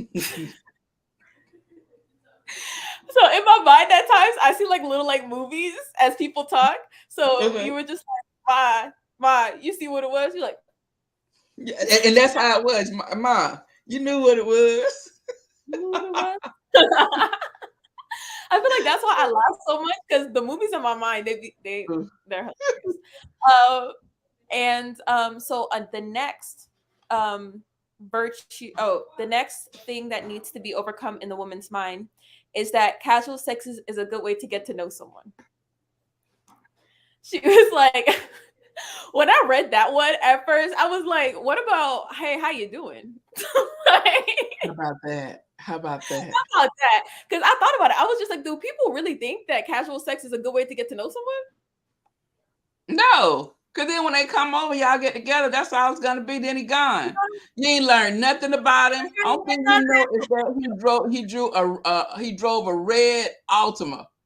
You get what I'm saying? I'm like, okay. So I was just like, that's a little funny. Let me see what she's doing here. She's saying wrong. Casual sex is a way to lower. Oh, I think I read this already. Okay, cool. So number 4, all I need to do is have medically safe sex. While it is always smart to be medically safe while having sex, there is no condom for your heart. I was like, bar. I was like, that's a bar. I like it. Listen, I'm gonna use that one. In a relationship, sensitive women and men also need emotionally safe sex grounded in their being known for who they are and heard for what they want. It is not uncommon for women who try to resist casual sex to find themselves either seduced. I'll give you a commitment with the guy saying that I'll give you a commitment someday, but not today, or intimidated with guys saying you're not being fair to me or you're lucky to have me. By someone trying to talk them into sex. The time and energy it takes to withdraw and heal from a bad deal can be just as destructive as many sexually transmitted diseases. And I agree with that. I totally agree with that, especially when, once again, women, and it's easy for guys to go from one relationship to another. And I think that because we are more in tune with ourselves and our emotions or whatever, we end up on the end of the rough end of the stick. You know what I mean? And so, so yes, you cannot be so casual with yourself, and you also have to remember when I believe when you are intimate with somebody, you have like soul ties, your souls, and you don't want to be tied with everybody, because you don't know what spirit somebody done been with, and they dropping it off over you, and then you start talking and twitching and don't know why you twitching. Levitating off your bed in the middle of the night. What's going on? Yes. Oh no, like I feel like I wonder, because I've heard different varying things. Personally, I believe that soul ties are real, but I wonder what other people think. Are other people in the chat thinking that soul ties are actually a thing? That's a good question. What do you guys think about soul ties? Do you think that they're real? Do you think it is an emotional thing? What do you think? Here we go in the chat again. Sonny, what would he think of me if I do my thing? Is what I think of myself. Yes. Yes. Come on, Wanda. Them soul ties are a real thing. Girl, oh my goodness. Aren't they a real thing? I tell you. Tell us if you'll tell you. Let me tell you. Oh my God. So before Mr. B, I tell you this, and that's on probably another, because he was younger than me. Yeah, he was younger than me. But if I tell you, I woke up out of my sleep. I thought he was still there. I was like, this is some crazy mess. I never called him back. He called me. I went answer the phone. I was like, I don't know what kind of voodoo you have done, but I was like, oh no, dude. I would have got some sage, and I saged, because I have never had that experience before. I literally jumped out of my bed and I turned around like 3 times. Tell a story. I feel like I got dropped in the middle of the story. I need a little bit more around the story, because I need to visualize. I told you, I see the movies in my head. I'm trying to be there with you. So what, you were laying in bed, and then what, you just kind of, I was asleep. You were asleep, and then what happened? I woke up out of my sleep because I felt like he was still there. In your bed? Yes. Like, what you mean? Like, you felt like he was still there? Like, did you like see like an image of him? No, I just like, I felt like you sensed his presence or something? Yes, like he was still in the bed. Oh yeah. Yes, yes. And I jumped up and I turned around like 3 times, like, what the heck? And I was like, oh no. I don't know what you've been with, who you've been with. You done left something here. We're gonna have to. Listen, I don't know. Seems like I'm gonna have to go talk to Mama, because you must have been smoking some of them funny cigarettes. Girl, no, that wasn't what I wasn't. Maditra says yes, it's real. Not everyone deserves your cookies. Exactly. True. I do. So yes, I definitely believe in soul ties. Facts. I do as well. You know, something that, you know, my mom always said is that touch brings feelings. That's right. You know? I agree, Ingrid. Have to be selective, yeah. Yeah. And then number 6 is once I'm in a committed relationship, I don't have to continue my sexual courtship style. Wait. Al says, girl, pre-married, younger guy had my nose wide open. I used to call his job every day. I had to wean myself off of him. See, I thought that's probably what was going to happen because, girl, I would probably be outside his door. Hey, baby, I got paid today. That's what she says. She says that's why it only makes sense to have sex in a committed relationship because of the way that women bond. Girl. Like, because that was some stuff. Women move halfway across the country with a guy. Yeah. Men don't be doing that. No, they don't do that. I was like, I was like, oh no. Other countries. Women will leave their country and go to another country to marry a man. You know what I'm saying? Like the bonding hormones, like the obsession. Yes. That's why, like, for me, I'm like, knowing that that's the risk. Listen, girl, I'm gonna get married and do it. That scared me. Listen, I got goals to accomplish. That's like something that's gonna throw me off course. Yes. I totally. Yes, dealing with the wrong person. Yeah, that scared me.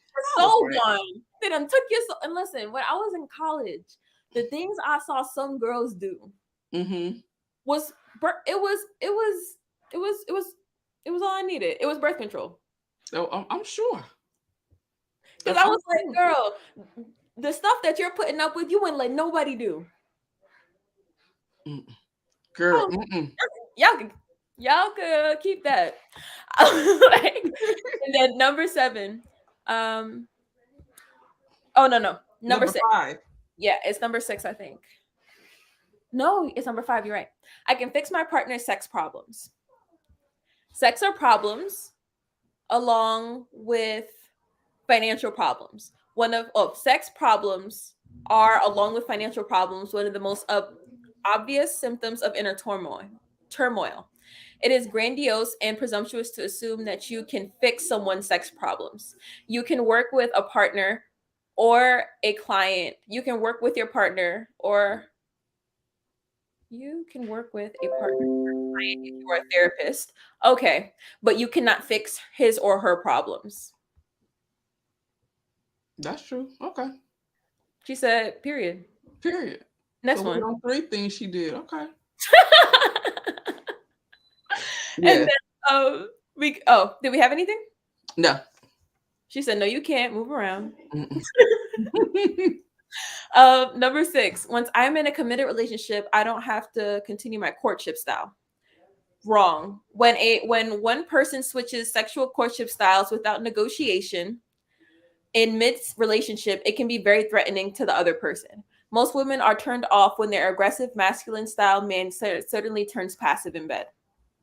But it is not only women who turn off. Sexual aversion to impotence are becoming major problems for men these days. They are turning off sexually to narcissistic women who want to be respected for their ideas and also cherished for their feelings. Men who turn off don't want to be a drone to a queen bee, so they sexually shut down as their way of not cherish her with sexual pleasure. Okay, so what y'all think about that? I don't have a comment for that one. I thought, how could you really just kind of throw that on somebody else's shoulders? You have to give the man some responsibility too, because nobody told you to date her. Like, as you were dating her, you got a chance to see what she was like. So if that's something that's going to make you act this way, you need to be responsible enough for your own self to know not to date somebody like this. Sunny Day just said, simple, plain and simple. He got to go. He got to go. He has to go. Yeah. Thank you. Dinner's here. Hey, Mr. B. Yeah, who that? That's Millie. Hey, Millie. Hi. Hi, Miss Wani. Look like he brought us Chinese food. Ooh, what we eat when we order Chinese food? And he went to pick it up because I didn't cook. I had a emergency with my mom, so which was why I was almost late. But so I didn't cook today. Wait, but what's your order? That's what I'm trying to figure out. Oh, that's what you asked me. Oh, yeah. He just got some fried rice and like some sweet and sour chicken, I think. Okay. All right. I'm partial to, barbecue spare ribs from Singapore. Yes. Rice, you know what I'm saying? I got to order. I got my order down pat. Yes. Wait, Sonny. Oh, so he had to go. Okay, he got to go. And Al wants to know why he having problems. For me, it's the emoji face. Thank you. I know that emoji face. Yes, that emoji face always kills me whenever. But Deidre said, "Hey, babe." He said, "Hey." Yes. So for me, I got what you were saying. I think that's what Al was saying, which was that, especially the section you hear where she's saying it's not only women who turn off. Sexual aversion and impotence are becoming major problems for men these days. They are turning off sexually to narcissistic women who want to be respected for their ideas and also cherished for their feelings. Men who turn off don't want to be a drone to a queen bee, so they sexually shut down as their way to not cherish her with sexual pleasure. And I'm like, but you're still getting sexual pleasure, so why would you be petty and not just leave if it's not doing it for you sexually? Yes. Does the train of thought make sense? Yeah. So what is he? But obviously he's getting something out of it though. But I don't believe. But see, I don't know. Do men actually turn off from sex? I know it's not that they're turning. Oh yeah, she just said impotence. So. Mm-hmm. Yeah. Or is it punishment? Or it just could just be he just not attracted to me because people grow apart. Mm-hmm. So or he's not attracted. It's something because it goes back to the whole visual thing. And then but that comes to the part where you have to keep things interesting. So is it boring? Is it, or is it one-sided? Okay. Calls late at night. Yes. Oh, Al's like, nope. She said he got something. I wish he had one of those little buttons, the little sound, because I hear it he got to go. He got to go. Yes. And then the last one of her things that you should forget is that, or things that women have learned that they sometimes have to unlearn, is that masculine men like women who share sexual initiating responsibilities equally. Wrong. Most masculine men do not like sexual initiating responsibilities to be shared. They want to be sexual aggressors and they want their feminine women to respond and give back. However, both individuals can share equitably in the sexual area if they can negotiate preference. She suggests that if you are a feminine woman who wants to initiate sex with your committed partner, you say, "Honey, sometimes I look at you and I just want to start making love right then. Would it turn you off if I approached you like that?"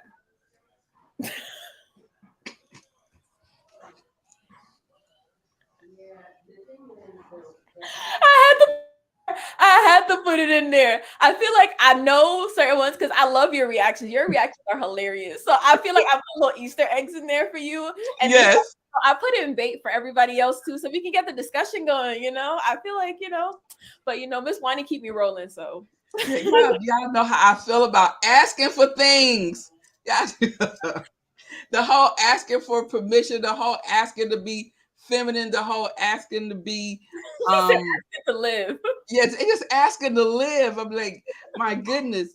I do you always have to do a little stroking of the ego and whatever, oh, you smell good, and go and kissing behind his neck.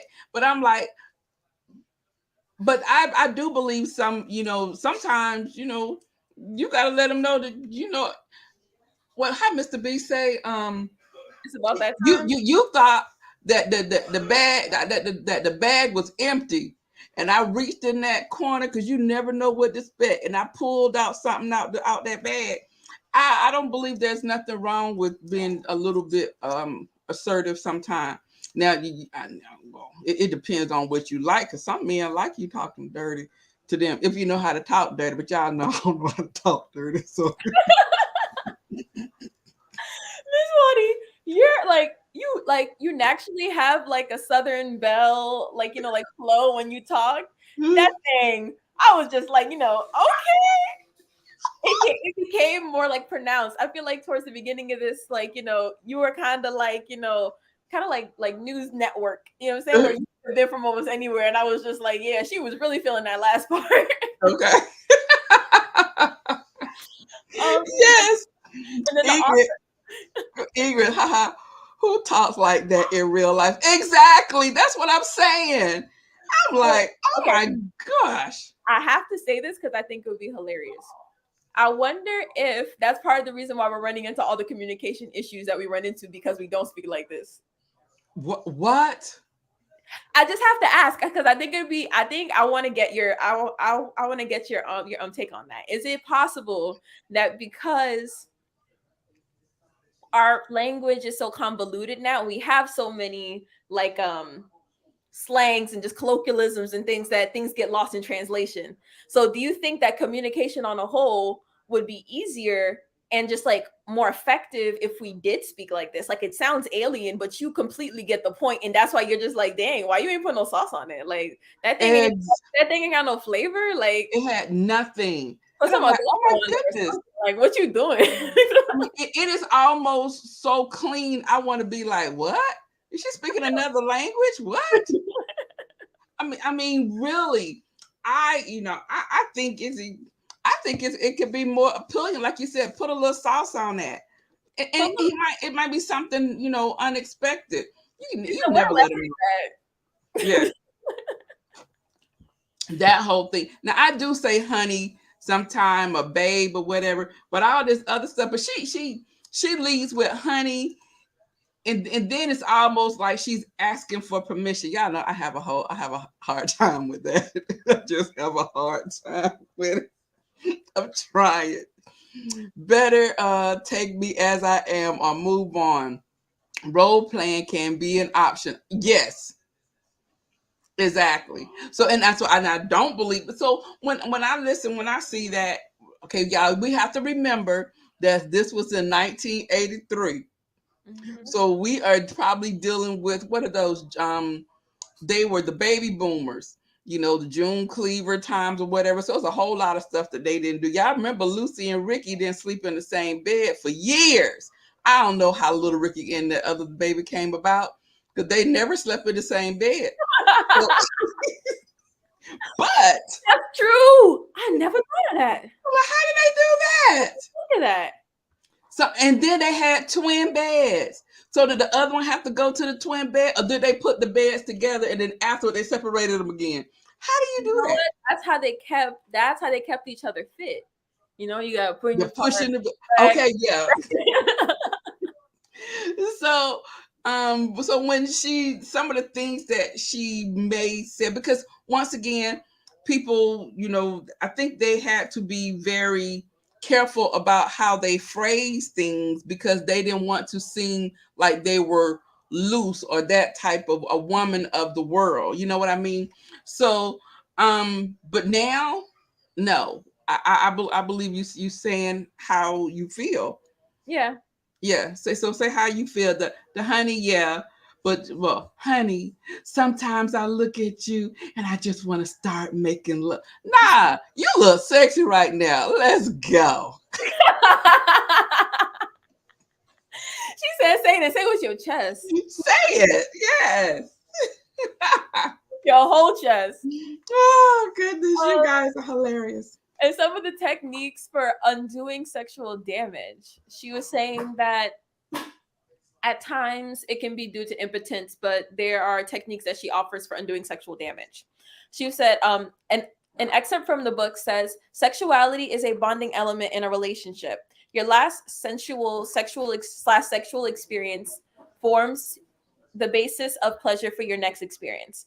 When sexual memories of the last encounter are good, it forms the baseline foundation for the next encounter. When negative memories are formed, especially for men, sexual aversion or stalemate follows. Miss Wani, can you take over? I need to get some water. Okay. And they all fall out, of love.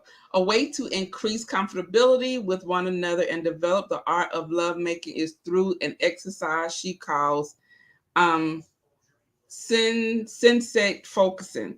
Number 1, set aside at least 2 hours when no interruptions will occur, either at home or at a hotel, in a bathtub or a hot tub or jacuzzi that can hold 2 people. Okay, she might be on to something right now. Okay, so we setting the stage. Okay. Number 2, lock doors, disconnect phones and beepers.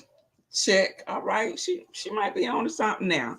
Don't talk at all during these 2 hours. Only body language can be used. Talk is a left lobe intellectual activity. Making love is a right lobe nonverbal activity. The male energy person will bring finger foods for each to feed the other. A tape or record, a tape or record, or sensual music without vocals, candles and incense, writing paper and pen or pencil, powder or oil. This exercise may seem clumsy at first, contrived or artificial until you feel the pleasure. Hopefully, you will enjoy the experience so much you will learn to do it for yourself, not just because it is a helpful technique. So, what y'all think about that? So she pretty much saying, get together and you kind of set the mood and to be with your partner, whatever the case may be. This could be cute. And I think we probably have all done some form of this. You guys remember? I don't know if y'all remember. What have you ever? Maybe that's the more proper way to phrase this. Have you ever, probably in your younger times when you were dating, and you had this image of like what that your date was gonna be like if you had something at home and you had the music playing. Y'all remember the movies and they would go and dim the lights. They would light the candle. They have the music playing. You hear Barry White in the background. Love you, baby. And then, I don't know why Barry White seemed to be like the voice that everybody wanted to be with, or some Marvin Gaye. Girl! Turn off the lights. Yes, turn down the lights. What? Turn off the lights. Yes. Oh, yes. That Teddy Pendergrass. Now, Teddy, y'all have that in the background. Or pictures of him recently. Teddy Pendergrass looked good, and he looked good for now. He looked good for then. He looked good for anywhere. He's just gorgeous. He was gorgeous. That man was beautiful. There was this one picture that I saw of him where he had this like big fur jacket on, and he was kind of just standing there, and I was like, I like that. Yes. Al said, set that mood, Wani. Girl, I'm setting that mood. When you thought you was doing something, because that's what you thought you needed to do to set that mood. Yes. So yes. I mean, I don't know about the nonverbal thing though, because I want to hear what you're thinking. So, but I mean, I guess it could be. That's almost like one of those games where you can be dressed like in something seductive, but you tie them up and they can't touch you. Oh, you don't know nothing about that. I'm sorry. Cause you looking like, really? You know what's hilarious though?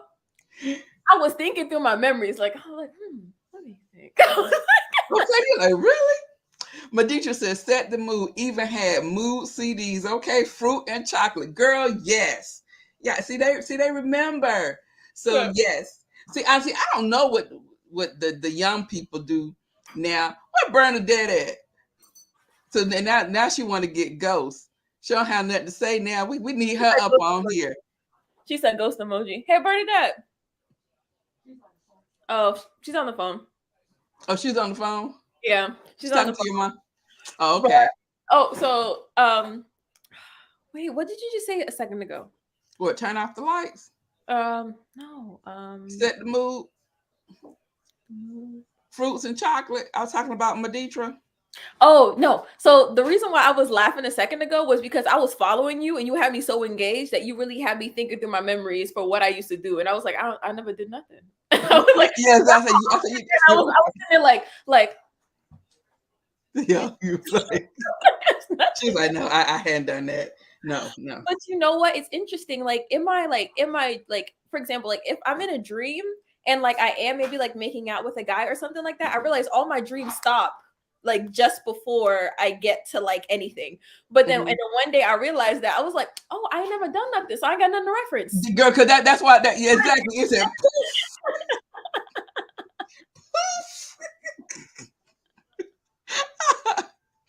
Maditra or ice. Okay, now see, yes, girl. Yes. You okay. You don't know nothing about that either. Cut that smile out. I will ask the questions. When the time comes, I will ask the questions, because when you look at it in previous generations, they weren't going to like pornography or anything to learn about this stuff. They were going to people in their lives to learn. Like girls would ask women who have already done it. Like you look at in Caribbean culture, there's something called like they're called like first moon parties. So it's when a girl comes of age and she starts being able to have her menstrual cycle.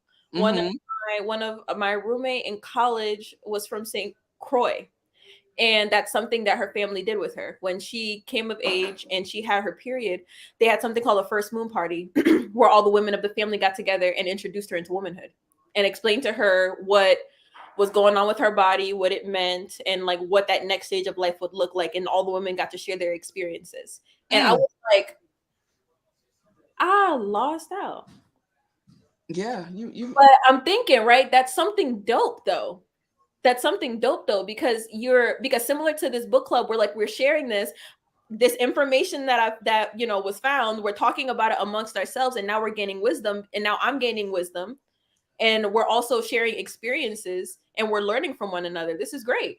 Look at you. We're giving you your first moon party. Look at that. I got it. All right.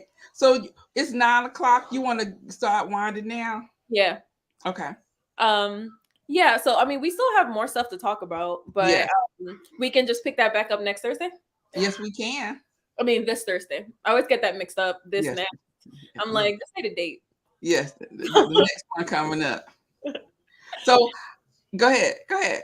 Thank you guys so much for ladies and gentlemen, hopefully one day in the future, for coming to the book club tonight. This was a lot of fun. Thank you for all the funny comments and for the support. Please don't forget to like, share, and subscribe so we can get more people in this book club and keep it popping. Yes. And I want to thank all of you who come back week after week. Sunny Day. Maditra finally came on. She found us. And welcome, Ingrid. And then we have Al is always here, Vandessa. And who else is we have here always showing up in the crew? Aunt what's Aunt name again? Aunt Judy. Aunt Judy. I want to call her Joy. Your Aunt Judy's Joy, so that's good. Yes. So thank you all very much. So we'll be back. Oh, don't forget V. Oh yeah, her too. Oh my, the way she knows I love her. Yes, and V is always on here. As soon as you said that, I looked over and she was looking like this because she mopping. She like. So join us back here next Thursday, 7:00. So it's normally 7 to 8. So we ran over today, but I think tonight's conversation was very funny. I think we learned a lot and we shared. I want to thank Stephanie also for always showing up and always participating. She always has some comments for us to expound on. And so thank you very much. I really appreciate you guys stopping by. So if nothing else, guys, make sure you share this. You know someone who likes this or like these types of book clubs where we're just, we're just talking. We're just some girls. We talk about real life things. This book, like I stated, was one that Melissa chose. She's the Gen Zer and she's trying to get out there and navigate dating. Now she chose the book from 1981. You know what I realized? I realized that I did what I always, I feel like I did what I do for most things. Mm-hmm. And so I was just like, I'm about to start dating. Let me do some research into this. And then I came across this book. Yes. So I'm the kind of person, like, whenever I'm curious about something, a way that helps me stay grounded while I'm doing it and not get anxious is about everything that I have to do in the whole task is doing research about what the thing is. Because the more I understand it, the more I understand how to navigate. Mm-hmm. So the more information I have on something, the more comfortable I feel at times. Now, of course, I can't have a scenario for everything, pre-plan for everything, but having a general understanding of what's going on makes me feel more comfortable. And so I found this book and I was just like, okay, this is cool. Let me share it with Miss Wani. Look at all of this. I found the Bible for dating. And she was like, and she was just like, okay. She was like, all right, let me check it out. Let me read it. And I was just like, it gets juicy. It's really good. So I was like, we should do this as a book club. And then she got to reading it, especially the first couple chapters.